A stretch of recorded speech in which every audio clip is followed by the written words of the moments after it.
Hello friends, आप सभी का मेरा यूट्यूब चैनल पर स्वागत है। आइए आज एक न्यू रेसिपी बनाने जा रहे हैं। उसका नाम है सूजी बर्गर। उसे बनाने के लिए सबसे पहले मैंने कढ़ाई में थोड़ा सा ऑयल डाला है। उसके बाद मैंने उसमें 1 चम्मच जीरा ऐड किया है। जीरा को मैंने हल्का ब्राउन होने तक भूना है।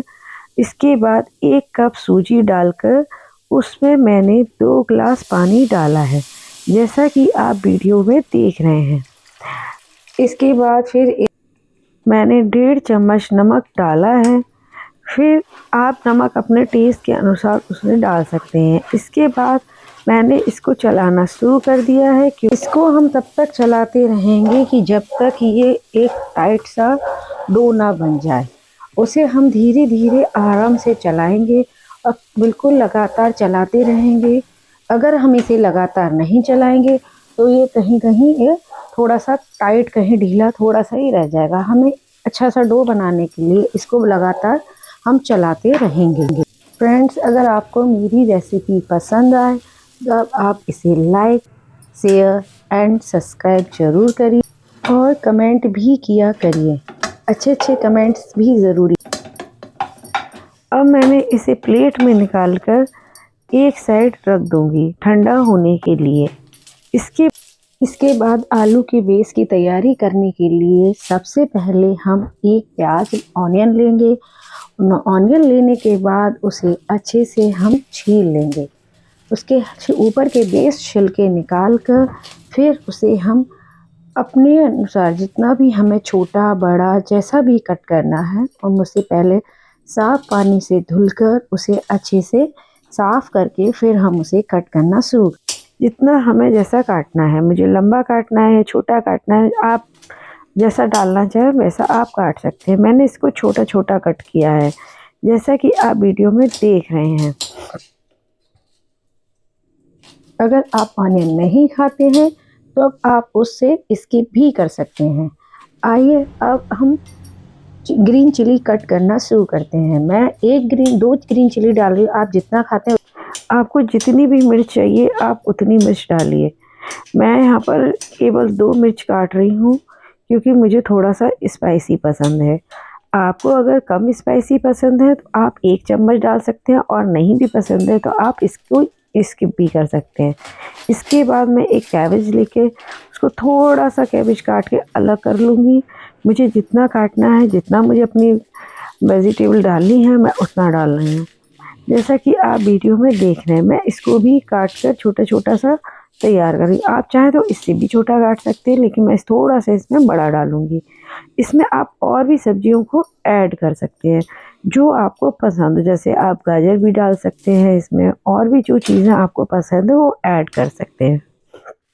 फिर हम आलू बॉईल करके हमने एक तरफ रखे थे, उन बॉयल पोटैटो को हम एक एक करके पील करना यानी कि छीलना शुरू कर देंगे। छील कर उसे अच्छे से हम उसके सारे छिलके हटाकर एक साफ बर्तन में रख लेंगे। आप चाहें तो आलू की जगह पनीर भी डाल सकते हैं।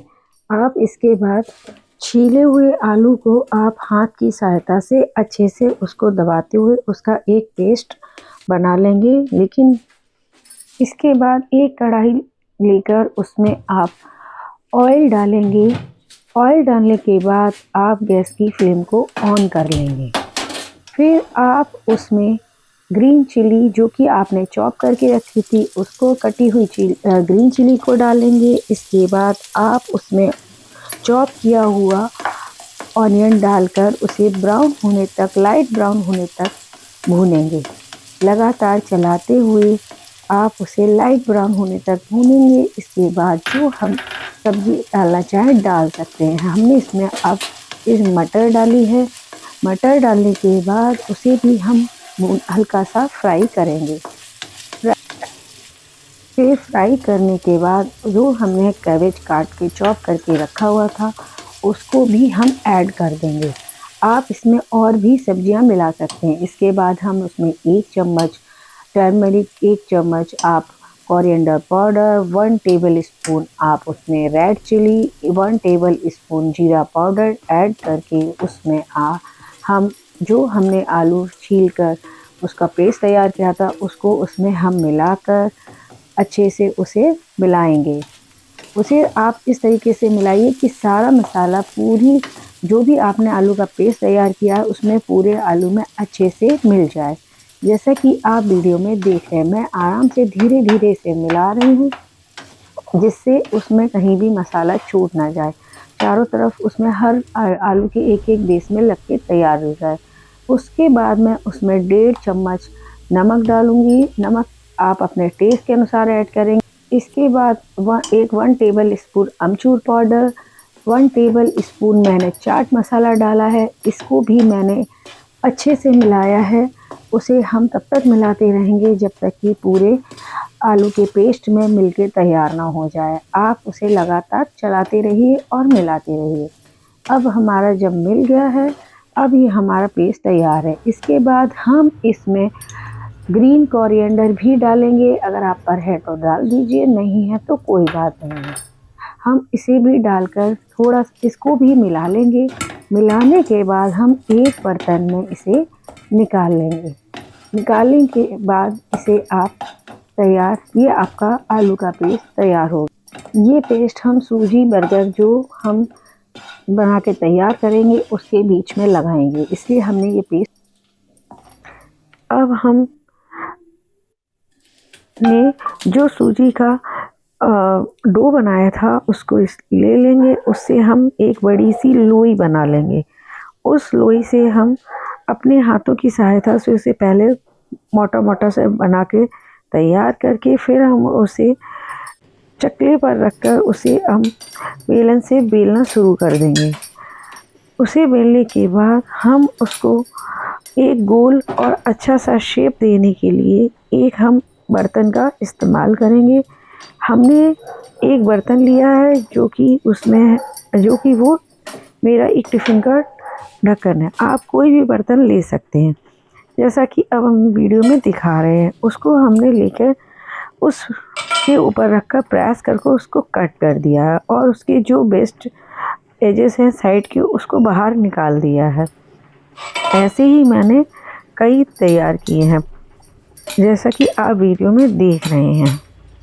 इसी तरह से हम कई सारे बर्गर के बेस बनाकर तैयार कर लेंगे जो कि हमने सूजी के डो से बनाए हैं, जैसा कि आपको हम दिखा रहे हैं।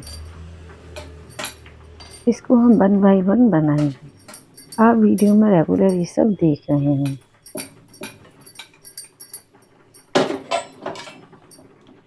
देखिए, इसको भी हमने दोबारा उसको हमने उसी ढक्कन की सहायता से हमने कट किया है और उसके साइड के एजेस हमने हटा दिए हैं, जिससे कि इसका साइड का जो शेप है वो अच्छा सा एकदम ठीक आ सके।